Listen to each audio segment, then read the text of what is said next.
और मीडिया के साथ ही तुरंत इसको लपक लेते हैं। शायद आप लोगों को पीएमओ से फोन आता होगा, अरे भाई आप तो मंत्री हैं गिरिराज जी, आपको किसने रोका, जाके कंप्लेंट कीजिए और देशद्रोह का मुकदमा दर्ज करा दीजिए। ये बुद्धिहीन लोग मंत्रालय में पहुंच गए हैं बिल्कुल। अरे भाई चीन में मोदी जी जाकर वहां पर बिरयानी खाया है तब कोई प्रॉब्लम नहीं, हम तुलना भी किसी अच्छी चीज की करते तो गलत है। क्या हो गया मीडिया के साथियों को, आप लोगों को भाई? अब मैं पूछ रहा हूं एम्प्लॉयमेंट की क्या डेफिनेशन है, आप इतनी सीनियर एंकर हैं, आप बता दीजिए। क्यों आ जाए आप बता दीजिए ना। आप लोगों को 20-20 साल हो गए मीडिया में बैठे। हमारे हिंदुस्तान का मीडिया कितने रैंकिंग गिर गया, रोमाना जी जरूर बता के जाइएगा शो के बाद। आप पाकिस्तान की तुलना करेंगे क्या भारत की? भारत की तुलना तो चीन से ही होगी। जब जॉर्ज फर्नांडीज अंडरग्राउंड थे, विदेश गए हुए थे, सुब्रमण्यम स्वामी विदेश गए हुए थे, वहां जाकर इमरजेंसी की तारीफ करते रहे होंगे। वहां जाकर इंडियन डायस्पोरा में जब वो जुटा रहे थे इमरजेंसी के खिलाफ लड़ने के लिए, तो वो क्या देशद्रोह कर रहे थे?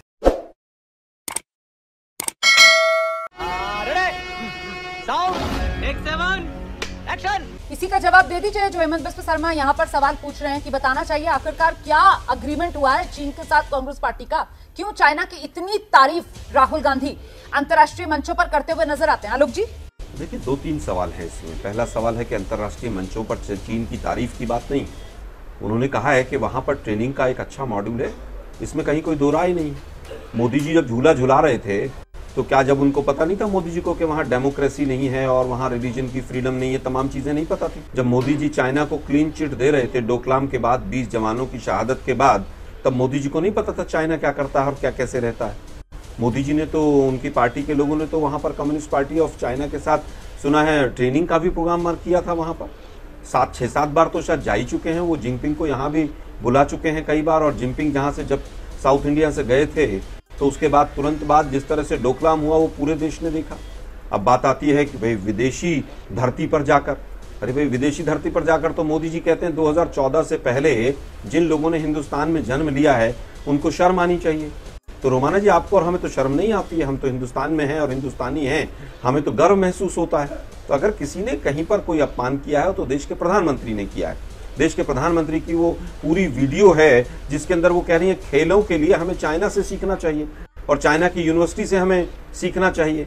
आज हालत खेलों की क्या हो गई है, शायद 600 करोड़ रुपया खेलों को गुजरात को शायद चाइना के साथ एग्रीमेंट करने के लिए दिया होगा। अब हेमंत बिस्वा शर्मा जी की पार्टी 10 साल से पावर में है, अगर हमने कोई गलत एग्रीमेंट किया है या नहीं किया है, मेरे पास तो उसकी भी जानकारी नहीं है। अगर उनको लगता है कि हमने कोई गलत एग्रीमेंट किया है तो सरकार बैठ के पकौड़े तल रही है, क्यों नहीं एक्शन लेते हैं? अभी मैं उनके एक वो जो उनको तीसरी आंख शायद उनकी खुली हुई है, वो गिरिराज सिंह सवाल का जवाब दे क्या बोलते रहते हैं, एक छोटे से सवाल का जवाब दे दीजिए। आप जो बातें बता रहे हैं सर वो गालवान डोकलाम से पहले की बातें हैं, है ना? लेकिन अब तो ये गालवान और डोकलाम के बाद जब आप यहाँ देश में बार बार केंद्र सरकार, मोदी सरकार को चुनौती देते हैं कि चीन के साथ आंख में आंख मिलाकर क्यों नहीं देख रहे हो, और खुद लीडर ऑफ ऑपोजिशन भी है तो अब तो राहुल गांधी, वो विदेश में जाकर चीन की तारीफें करते हैं सर, तो फिर देश इसको कैसे देखे? देखिए कंपैरिजन होता है कुछ चीजों का, तारीफ मान लीजिए, उसको कुछ भी मान लीजिए। अगर उन्होंने स्किल डेवलपमेंट में और जॉब देने में अच्छा काम किया है और कोई चीज सीखी जा सकती है तो क्या प्रॉब्लम है उसमें? मतलब अमेरिका की तारीफ कर दें तो मतलब अमेरिका के दुश्मन हो गए हम? मैं समझता हूं कि ये बिल्कुल संवेदनहीन बयानबाजी है और मीडिया के साथ ही तुरंत इसको लपक लेते हैं। शायद आप लोगों को पीएमओ से फोन आता होगा। मुझे क्रेडिट नहीं चाहिए। आप लोगों ने एक भी प्रोमो में मोदी जी का स्टेटमेंट चलाने की हिम्मत है एबीपी न्यूज की? जो 2014 से पहले जन्म लेते थे उनको शर्म आती थी। चाइना को क्लीन चिट मोदी जी ने दी, आप चला सकते हैं उस स्टेटमेंट को? नहीं चला पाएंगे। अब्बा नहीं मानेंगे। मैं इसीलिए कह रहा हूं कि चीन में कितनी बार मोदी जी गए, केवल इतना बता दीजिए आप। किसकी गलबहियां ज्यादा हुई, केवल इतना बता दीजिए। अरे भाई जॉब्स और ट्रेनिंग में वो भी सबसे ज्यादा पॉपुलेटेड नेशन है, हम भी मोस्ट पॉपुलेटेड नेशन है, आबादी भी आसपास है दोनों के, अब हम उससे भी ज्यादा आबादी में निकल गए। अगर डिस्कशन में यूनिवर्सिटी में बच्चों के साथ बैठ के स्किल डेवलपमेंट की बात होगी तो ये सब यहाँ पर सांप छचुंदर निकल आएंगे। कोई स्टेटमेंट देगा, कोई स्टेटमेंट देगा। अब गिरिराज सिंह जी कह रहे हैं कि सब पता नहीं क्या क्या बोलते रहते हैं वो, उनके ऊपर तो देशद्रोह का मुकदमा होना जाना चाहिए। अरे भाई आप तो मंत्री हैं गिरिराज जी, आपको किसने रोका? जाके कंप्लेंट कीजिए और देशद्रोह का मुकदमा दर्ज करा दीजिए। ये बुद्धिहीन लोग मंत्रालय में पहुंच गए हैं बिल्कुल। सुधांशु जी, अब सवाल ये जो कांग्रेस पार्टी कह रही है कि ऐसा क्या बोल दिया राहुल गांधी ने, राहुल सच बोल रहे हैं, बीजेपी को सच कड़वा लग रहा है क्या सर? देखिए आलोक जी ने अपने वक्तव्य में पहले तो एक बात कही, उसे मैं उनके लिए उनकी बात का एहतराम करता हूं। उन्होंने कहा कि किसने गड़बड़ियां ज्यादा की। मैं कब हो गया ये? कब हुआ कब?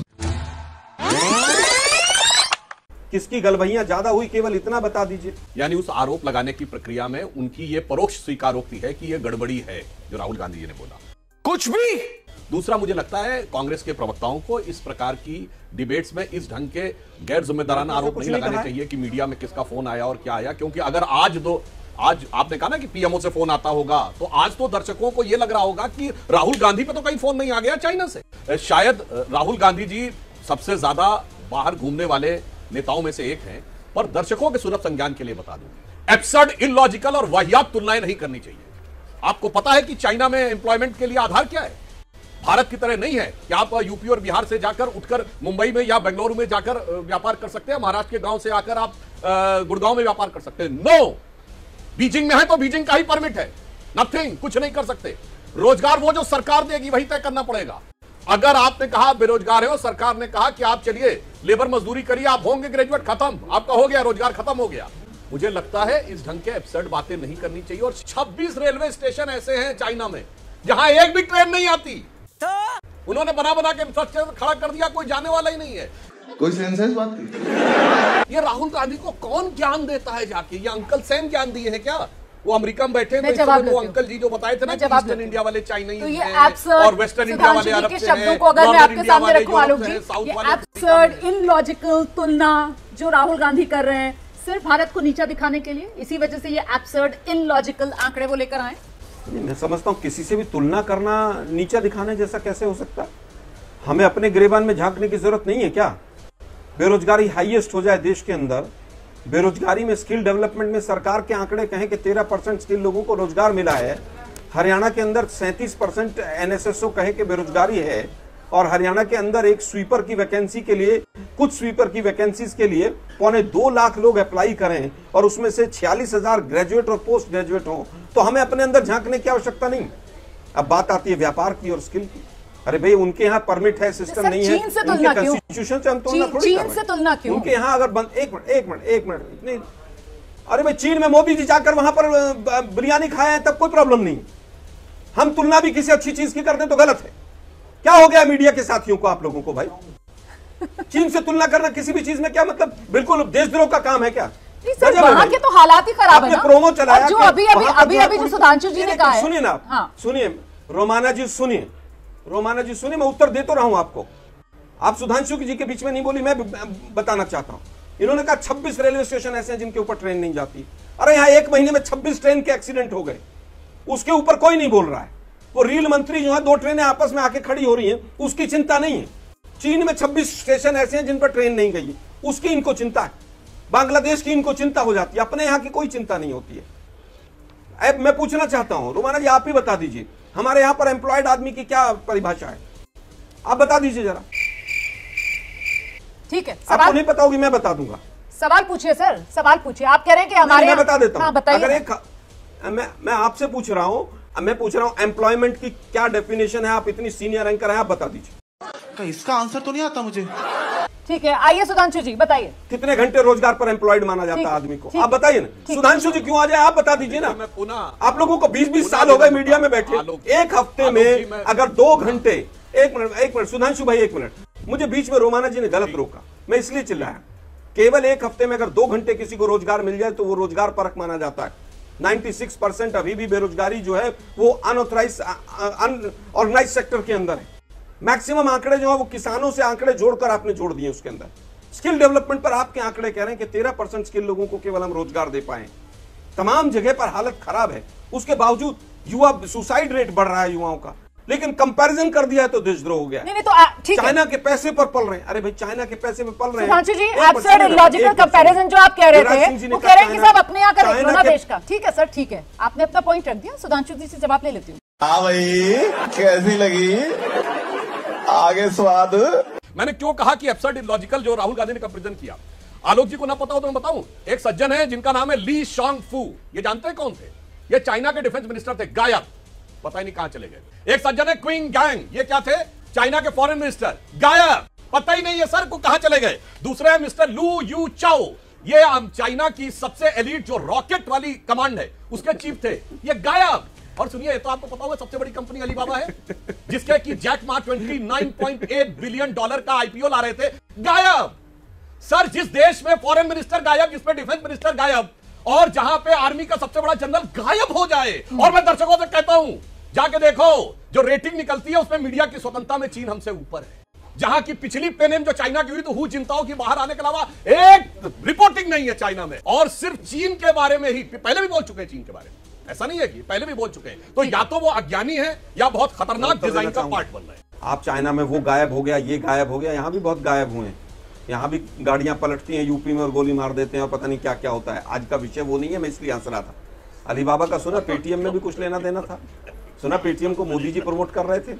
पूछ रहा हूं मैं, पेटीएम को मोदी जी प्रमोट कर रहे थे कि नहीं कर रहे थे, जरा थोड़ा सा बता दीजिए। ये पेटीएम कहां की कंपनी थी, किस किस के शेयर थे, जरा बताएंगे आप? आप केवल हंसना जानते हैं। 40% हिंदुस्तान की स्टार्टर्स में चाइना का पैसा लगा हुआ है, क्या सच है कि नहीं? आपने रोक लिया क्या उसको? पिछले कोरोना के 5 साल के अंदर इंपोर्ट चाइना से 3 गुना बढ़ गया। ठीक है, ये किसकी पॉलिसी है भाई? ठीक है, ये हमारी सरकार है, नवाज शरीफ की सरकार है। आप केवल मजाक उड़ाना सीख रहे हैं, आलोचना भी सुनना सीखिए। हमारे हिंदुस्तान का मीडिया कितने रैंकिंग गिर गया, रोमाना जी जरूर बता के जाइएगा शो के बाद। मुझे अपने घर जाना है।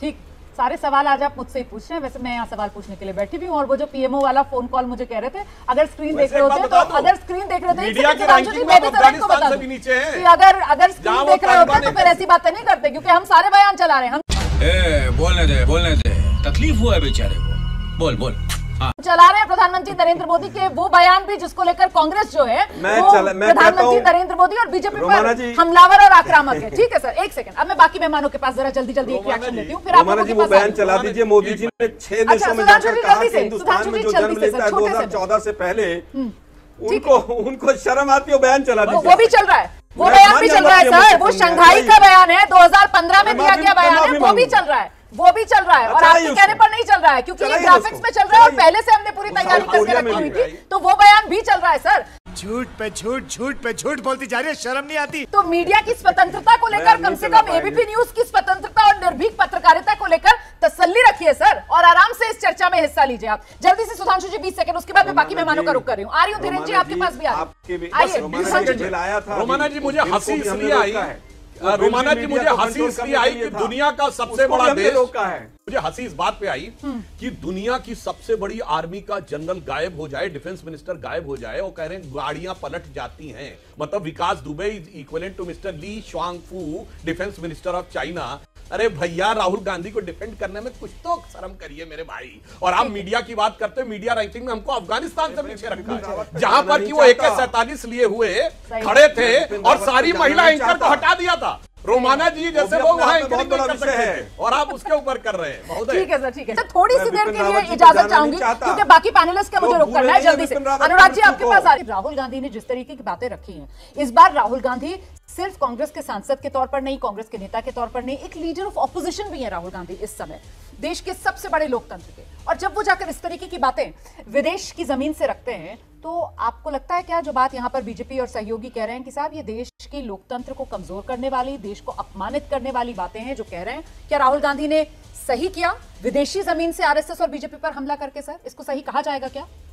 देखिए, भारतीय जनता पार्टी और राहुल गांधी यानी कांग्रेस पार्टी दोनों एक दूसरे की विरोधी पार्टियां हैं। सही। आप या हम ये उम्मीद करें कि राहुल गांधी के किसी बयान का भाजपा स्वागत करेगी, समर्थन करेगी, तो ये मुझे लगता है दिवा स्वप्न होगा। राहुल गांधी कुछ भी बोले, चाहे देश में बोले चाहे विदेश में बोले, भाजपा को उसका विरोध करना है। इसी तरह मोदी जी कुछ भी बोले, कांग्रेस को उसका विरोध करना है। ये राजनीतिक दलों की अपनी अपनी धारणाएं हैं। मैंने राहुल गांधी का डलास का भाषण सुना, अभी देखा। अब ये बताइए, विपक्ष के नेता हैं, तमाम सारे मुद्दे उठाते हैं, जब बाहर जाएंगे और भारतीय वो इंडियन डायस्पोरा में बात कर रहे हैं। हाँ, वो किसी अमेरिकन कूटनीतिक से बात नहीं कर रहे हैं, अमेरिका की संसद को संबोधित नहीं कर रहे हैं, वो इंडियन डायस्पोरा से बात कर रहे हैं। इंडियन डायस्पोरा का मतलब भारत से गए हुए तमाम सारे एनआरआईज, उनसे बात कर रहे हैं। वहां भारत के बारे में बात होगी। अच्छा, भारत के बारे में बात होगी तो क्या राहुल गांधी से अपेक्षा करेंगे, वो कहेंगे भारत में सरकार बहुत अच्छा काम कर रही है। जब वो विपक्ष के नेता है तो जो मुद्दे वो संसद में उठाते हैं वही मुद्दे वहां उठाएंगे वो अपने इंडियन डायस्पोरा के सामने। ये तो सामान्य सी बात है। अब चीन वाली बात, जैसे अभी बता ही दिया भाई किसी प्रवक्ता ने कि चीन के साथ हमारा बैलेंस ऑफ ट्रेड कितना फर्क है, उसमें $11 बिलियन के आसपास जो है उनका जो है चीन का एक्सपोर्ट जो है, भारत जो है हमारा 1 पॉइंट समथिंग है कुछ है करके। तो ये तो है ही। दूसरी बात ये है, जब तुलना करते हैं किसी, हम नहीं कहते हैं कि नंबर 1 की इकोनॉमी अमेरिका है, उसके बाद नंबर 2 की चीन है, तो ये तो तथ्य हैं। तो सुधांशु जी ने जो तथ्यों के आधार पर आलोचना की, मैं उसका स्वागत करता हूँ। वो हेमंत विश्व शर्मा टाइप या गिरिराज सिंह टाइप की आलोचना जो है वो गलत है, ना कि ये कि देशद्रोही है, फलाना है ये। अरे भाई, किसको आप या कांग्रेस वाले किसी बीजेपी वाले को देशद्रोही कह दें। जिसने इस देश के संविधान की शपथ ली है उसको आप देशद्रोही कैसे कर देंगे? इमरजेंसी में जब जॉर्ज फर्नांडीज अंडरग्राउंड थे, विदेश गए हुए थे, सुब्रमण्यम स्वामी विदेश गए हुए थे, तो वहां जाकर इमरजेंसी की तारीफ करते रहे होंगे। वहां जाकर इंडियन डायस्पोरा में जब वो जुटा रहे थे इमरजेंसी खिलाफ लड़ने के लिए, तो वो क्या देशद्रोह कर रहे थे? पर सर क्या अभी हालात देश नहीं, में ऐसे हैं? सवाल हुआ हालात में, बाद में मैं ये नहीं कह रहा हूँ इमरजेंसी नहीं है देश में, लेकिन विपक्ष का नेता वहां जाके क्या तारीफ करेगा? वो वही जो संसद में बोलते हैं, जो यहाँ बोलते हैं, इंडियन डायस्पोरा में तो वही बोलेंगे वो। अच्छा, ठीक। आप बताइए क्या अपेक्षा करते हो? जाकर कहीं बहुत अच्छा चल रहा है, वहां सारे जो है देश। point हाँ, अगर कोई संवेदनशील मुद्दे पर वो बोले हों, किसी ऐसे मुद्दे पर जो राष्ट्रीय सुरक्षा से संबंधित है, जो किसी जो है भारत के किसी और ऐसी चीज से संबंधित है जो गलत है, उसका विरोध करना चाहिए। इंदिरा गांधी की बात कही जाती है, तो इंदिरा गांधी ने कहा था, लंदन में कहा था कि मैं देश की बात देश में करूंगी। तो वो जो प्रश्न था वो ऐसा प्रश्न था जो बाहर देश से नहीं कह सकता। लेकिन जब आप इकोनॉमी की बात करेंगे तो आप तुलना करेंगे दूसरे देशों से। अब ठीक है, वो तथ्य पर गलत है कि सही है वो अलग बात है, लेकिन तुलनाएं तो होंगी ना। आप अमेरिका से तुलना नहीं करेंगे क्या? फ्रांस से तुलना नहीं करेंगे? आप पाकिस्तान से तुलना करेंगे क्या भारत की? भारत की तुलना तो चीन से ही होगी। भारत का जो है चाहे सैन्य शक्ति हो, आर्थिक शक्ति हो, जो भी तुलनाएं होंगी बड़े देश से होंगी। हम पाकिस्तान से, श्रीलंका से, बांग्लादेश से थोड़ी अपनी तुलना करेंगे। ठीक है, आपने जो बात कही कि साहब इंडियन डायस्पोरा से ही तो बात कर रहे थे वहां पर। हर्षवर्धन जी, इससे पहले हमने देखा है और हम वो बयान भी चला रहे हैं जिसको लेकर अभी यहाँ पर कुछ आशंका व्यक्त की थी कांग्रेस के हमारे जो मेहमान आए हुए हैं आलोक जी ने कि आप में हिम्मत है। तो हमने तो पहले से तैयारी की हुई थी और हम तो हमेशा निर्भीक पत्रकारिता करते हैं और ऐसा मुझे नहीं लगता मीडिया पर कोई रोक टोक है, सभी दिखाते हैं। अच्छा हम भी दिखा रहे हैं, पढ़कर भी बता देती हूँ। अब आए ना लाइन पे। ये प्रधानमंत्री नरेंद्र मोदी की तरफ से जो बयान दिए गए। पेरिस में 2015 में उन्होंने कहा यूपीए सरकार ने पेन या रुमाल की तरह कोल ब्लॉक का आवंटन कर दिया था। अच्छा, टोरंटो में कहा जिनको गंदगी करनी थी गंदगी करके चले गए, हम सफाई करके जाएंगे। फिर शंघाई 2015, पहले आप भारत को लेकर शर्मिंदा थे, आज भारत पर आपको गर्व है। इसी तरीके से एक वो यूएई में 2015 का बयान है उनका, पिछली सरकारों के अनिर्णय और सुस्ती के कारण चीजें रुकी हुई। तो इस तरीके के बयान अगर नेता विदेश की जमीन पर देते हैं तो वो तो प्रधानमंत्री भी वहां पर जब विदेश जाते हैं, इंडियन डायस्पोरा से मिलते हैं तो इस तरीके की बात रखते हैं। अब ऐसे में राहुल गांधी अगर गए हैं अमेरिका में और वो वहां पर यूनिवर्सिटी ऑफ टेक्सास में इस तरीके की बात रख रहे हैं, तो बीजेपी के नेता जो कह रहे हैं कि साहब देशद्रोही हैं और ये तो चीन के ब्रांड एम्बेसडर बन गए हैं, क्या बात का बतंगड़ यहाँ पर बनाया जा रहा है इन नेताओं की तरफ से? देखिए रोमाना जी, सबसे पहले तो ये कि गिरिराज सिंह मंत्री हैं और देशद्रोही वो कह रहे हैं तो उनको सचमुच FIR वगैरह करानी चाहिए। लेकिन राहुल गांधी अगर ये ना बोले, कोई और बोले, तो यकीन मानिए उसको देश विरोधी ही कहा जाएगा। वो खतरनाक तरीके से फॉरेन सॉइल से देश के खिलाफ एक विचित्र किस्म का वातावरण तैयार कर रहे हैं। अब आप सोचिए वो क्या कह रहे हैं, उसको जरा सुनना चाहिए। वो ये कह रहे हैं कि आप हिंदी वाले हैं तो हम आपको बहुत पसंद करें और तमिल, तेलुगु, मलयालम वाले हैं तो नापसंद करें। इतना खतरनाक प्ले किसी ने इंडियन डायस्पोरा में जाकर नहीं किया। ये खतरनाक काम राहुल गांधी कर रहे हैं। ये देश विरोधी है या नहीं, सोचना चाहिए। क्योंकि मैं जानता हूं कि बहुत से लोग इकोनॉमिक्स नहीं समझते हैं, तो इसलिए ट्रेड इंबैलेंस की बात खूब करते हैं। WTO में 2005 में क्या हस्ताक्षर किया था मनमोहन सिंह जी की सरकार ने, उसको पूछ लेना चाहिए। और अगर RCEP का हिस्सा भारत हो गया होता तो और भी अभी प्रोडक्ट होते जो हमको लेने पड़ते, दुनिया आइसोलेशन में नहीं चलती थी। लेकिन क्या हम ये तुलना कर रहे हैं कि नरेंद्र मोदी की सरकार आज काम कर रही है? हमारी सरकार थी तो देखिए हम ये करते थे और अच्छा करेंगे। राहुल गांधी बोल पाए क्या? नहीं बोल पाए, क्योंकि मनमोहन सिंह जी की सरकार के समय पॉलिसी पैरालिसिस थी, उसको लॉस्ट डेकेड कहा जाता था। उस वक्त हिस्टोरिकल ब्लंडर्स हुए थे। और फिर मैं कह रहा हूं कि नरेंद्र मोदी अगर विदेशी धरती पर जाकर देश के खिलाफ कुछ बोल रहे हो तो उनकी भी आलोचना होनी चाहिए। लेकिन उन्होंने शब्दशः जो कहा था, जिसको आप चला भी रहे हैं और लोग देख भी रहे हैं, कि 14 के पहले लोगों को लगने लगा था। और क्या यह सच नहीं है कि 2004 से 14 में देश के 10 बड़े उद्योगपतियों ने लिखा था प्रधानमंत्री मनमोहन सिंह को कि आज हम जिस स्थिति में पहुंच गए हैं, पॉलिसी पैरालिसिस की वजह से देश बर्बाद हो रहा है, और आज हम उसकी तारीफ करते हैं। अब तो सच बोल दे के। उन्होंने तुलना कहीं नहीं की है। तुलना अगर वो करते तो उनको पता होता विपक्ष वहां होता नहीं है। और अभी एक बड़े अर्थशास्त्री हैं, उनका मैं एक छोटा सा हिस्सा बताता हूं। उन्होंने कहा भारत जैसे देश में बहुत बड़ी ग्रोथ इसलिए नहीं हो सकती क्योंकि ये डेमोक्रेसी है। यहाँ सहमति बनाते हैं, यहाँ प्रोजेक्ट शुरू होता है, रुकता है, फिर संसद में जाता है। तो दोनों का फर्क समझना चाहिए। इस तरह से देश विरोधी वातावरण बनाना, नेता प्रतिपक्ष हो जाने के बावजूद, ये बहुत अच्छी बात है। मेरे ख्याल से इसीलिए विनोद जी ने भी कहा था ना कि सुधांशु जी ने जिस तरीके से यहाँ पर तथ्यात्मक तरीके से विरोध किया राहुल गांधी के बयान का, और वो जो उन्होंने शब्द इस्तेमाल किए, मुझे लगता है आज वो डिबेट के अंदर बिल्कुल हाई पॉइंट्स रहने वाले हैं। एब्सर्ड, इलॉजिकल कंपैरिजन वाली जो बात सुधांशु जी ने की थी। सर आ रही हूँ आपके पास। अब स्किल डेवलपमेंट की बात आई। स्किल डेवलपमेंट में आपने भी बजट पे ABP न्यूज ने चलाया था कि 500 कंपनियों को आइडेंटिफाई करेंगे और 1 करोड़ लोगों को स्किल डेवलप किया जाएगा। 6 महीने इस फाइनेंशियल ईयर के चले गए हैं, अगर एक कंपनी आइडेंटिफाई हुई हो तो उसका नाम जरूर बताए एबीपी न्यूज पूरे देश को, दर्शकों को। अरुण जेटली जी ने पार्लियामेंट में कहा था कि क्या देश और क्या विदेश। मैं पूछना चाहता हूं, एबीपी न्यूज का ये शो केवल देश में देखा जाता है क्या, विदेश में नहीं देखा जाता है क्या?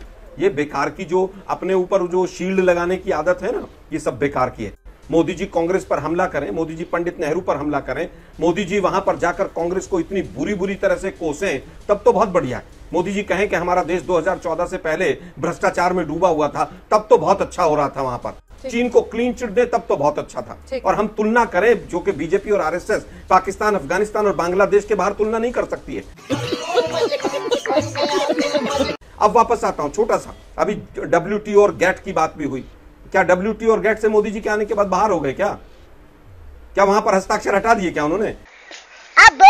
25 लाख पासपोर्ट छोड़कर देश का, हिंदुस्तान का व्यापारी चला गया है छोड़कर देश 2014 के बाद। और आज आप कह रहे हैं कि 25 लोगों ने लिख कर दिया कि वहां पर पॉलिसी पैरालिसिस है। आज तो किसी की हिम्मत नहीं है कि सरकार के खिलाफ लिख दे। अगले दिन ईडी सीबीआई पहुंच जाएगी। एबीपी न्यूज अगर थोड़ा सा गलत चला देगा तो क्या भी नोटिस आ जाएगा।